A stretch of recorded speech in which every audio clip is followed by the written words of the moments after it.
Welcome to Therapy Inspired podcast. As therapists, we have a unique view of the world.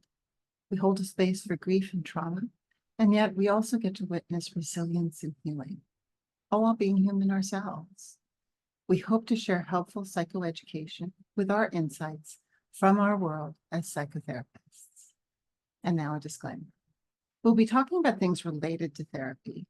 However, listening or engaging with this podcast does not equate to a therapist-client relationship. And while we may discuss insights from working with various clinical issues, we don't reference specific cases. Hi, my name is Darby Crosby. I'm a registered psychotherapist and on the Registry for Marriage and Family Therapy. I have a virtual clinic in Ontario. And I'm Kameela Osman. I'm a registered social worker and psychotherapist. I have a practice in Bowmanville, Ontario, where I see in-person clients and clients virtually throughout Ontario. Today, we're talking about the weight of unfinished conversations when closure isn't an option. What are unfinished conversations? Have you ever had a conversation play on a loop in your mind that never really happened, where you're adding in the ending? That likely signals that there's something that's unfinished there. Maybe it's the words that you meant to say or the words that you hope to hear. That really is the weight of unfinished conversations. They come from moments when things ended too soon or not in the way we wanted, and they stay with us. Closure is often held up as a gold standard. We hear that longing for closure. But what happens when it's not possible, when we aren't going to hear those words, or we're not going to be able to revisit that conversation? And what if it never comes? So why is closure not possible in some situations? Well, sometimes it's because we aren't given that opportunity to sort of wrap up. Maybe somebody died or moved away really suddenly, and we didn't have a chance to sort of reconcile any sort of differences. Maybe the relationship ended really abruptly, or just sort of fades out without any clear sort of resolution. Sometimes we cut contact with people because we feel that it's not necessarily good, or that you've been slighted somehow, and you don't feel sort of safe with it, and just sort of drifts off into nothing. In reality, what we want to be able to do is leave these doors somewhat of ajar and allow ourselves to sort of resolve those questions, emotions, and sort of make peace with those situations. Mhm. It's really important to understand that when there are unfinished conversations, there can be an emotional weight of what's left unsaid, whether it's the questions that we have or what we wanted to say. That lingering sense of unfinished business can take an emotional toll, not just on our mind, but also physically in our body. We may feel that stress, we may feel guilt over how things ended, regret of what we wanted to say, what we didn't come across, longing to know the other person's side. And again, this affects us on a mental level, but also physically in our body and emotionally. Those feelings and those thoughts can creep in day to day. As I mentioned before, we may have thoughts of, imagining the conversation finishing, imagining us saying, what we wanted to say, playing in our mind's eye. We may have those feelings of guilt or struggle with focus, creep in when we're trying to sleep, when we're driving, when we're in the shower, just whenever our mind has quiets, or sometimes it might even reach stages where it's intrusive. We're trying to focus on something else and it's creeping in. That is that weight. And if we don't account for it, sometimes we can lose control over it. Even when we think we've moved on, sometimes certain memories can pull us back. And so it's helpful, like we've talked about before in previous episodes, that labeling, that mindfulness can make a really big difference. And it can feel like a loop, replaying and rewriting scenes, waiting for a resolution. And so that's where, again, this conversation of when it's unfinished is really important. And we'll get to some tips for, how to deal with this. So how can we cope with a situation where there isn't an official sort of closure piece? What we're trying to do in these situations is not so much erase the feelings or erase the situation, but to create a goal of being able to be at peace with them, right? So it didn't end the way you wanted to, but it is ended, and now I need to say these things and resolve them. So how can I do that? So one of the things I can do is sort of accept the ambiguity of everything. Everything has to, we feel that everything has to get resolved, and it doesn't. All we need to do is to be able to sort of accept what's happened and be able to come to some sort of terms with it. Okay, so it's over. Now what do I do with that?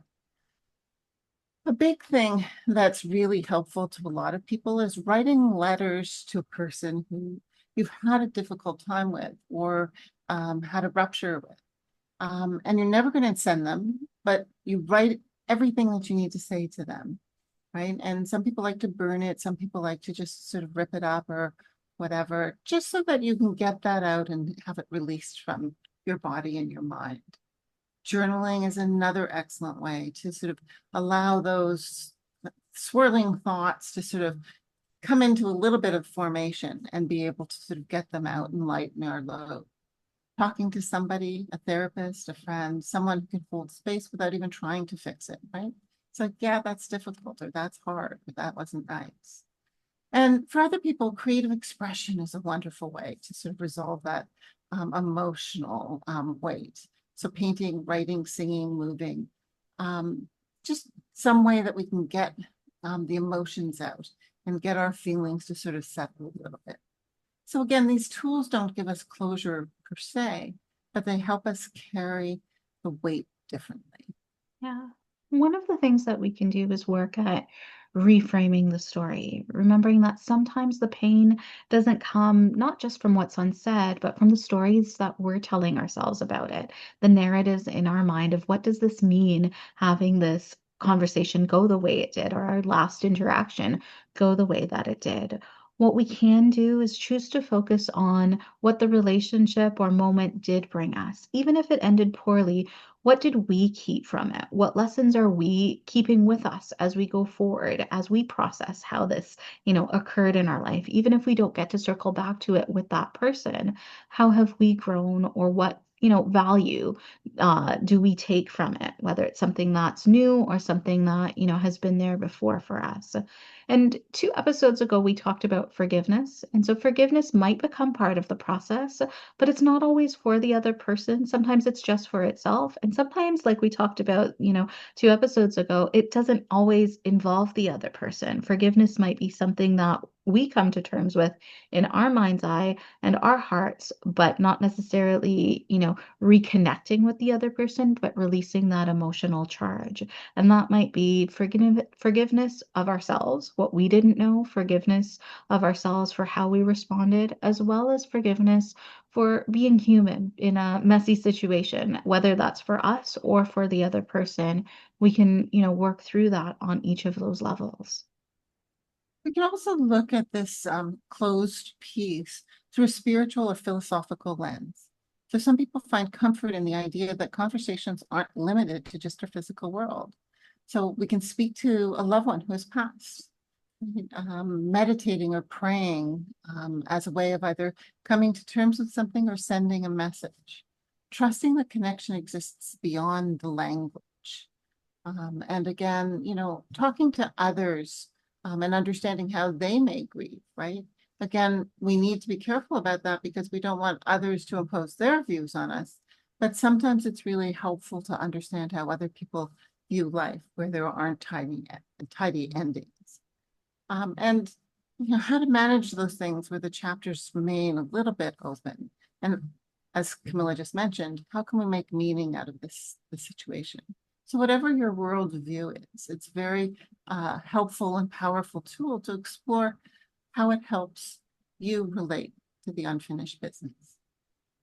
Some other practical ways to honor what's unfinished is to remember that not everything needs to be let go of. And I kind of say that with quotations. Sometimes it is more around, ritualizing holding. How can we make space for these feelings and honor what's happening for us?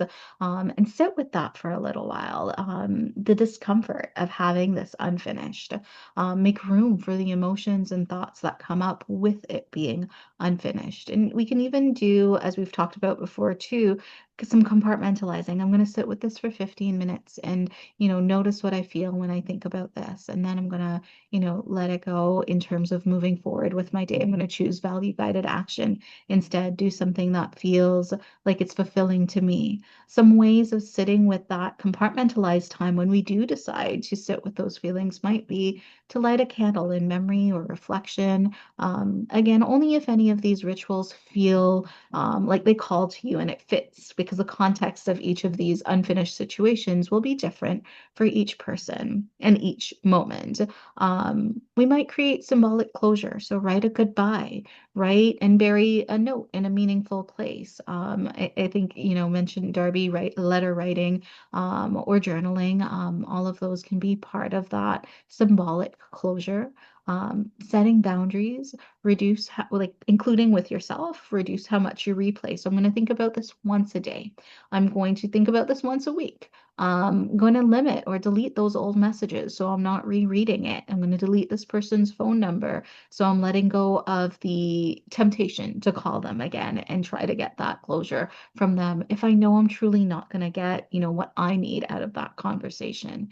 And so setting some of those internal boundaries may be helpful. We may also want to set some external boundaries in terms of how do we want to carry ourselves going forward? What, boundaries do we need to establish in relationships earlier on?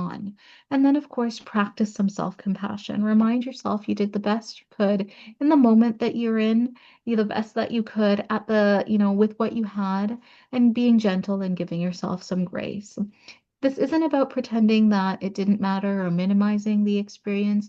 It's about finding ways to move forward while honoring, what was. So just some closing reflections to leave you with. Unfinished conversations are part of life, right? And we all have them and we'll continue to have them. And we don't talk about them enough, right? We sort of keep them private because somehow we feel that, if we haven't closed them, there's something wrong. But again, we want to look at the emotional weight that this baggage offers us.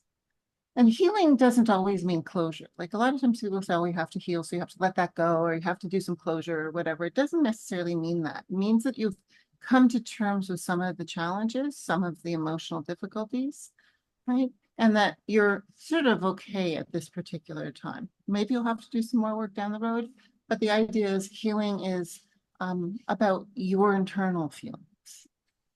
It can mean that, learning to carry some of these unresolved sort of issues with, as Kameela mentioned earlier, sort of tenderness and grace and with sort of some compassion for ourselves and maybe others, right? And I know that sometimes feels like we're giving that person that may have wronged us, sort of kindness, but sometimes that's what it takes for us to let go of the things that we need to. And, we can give ourselves the peace and the validity and all of the recognition that we didn't get from others. And in its own way, we can create a closure that's meaningful to us. So I hope you found this episode useful. And our next episode in 2 weeks will be when your brain feels like a browser with 50 tabs open. Let's talk about executive functioning. See you in 2 weeks. Take care. Bye-bye for now. Bye.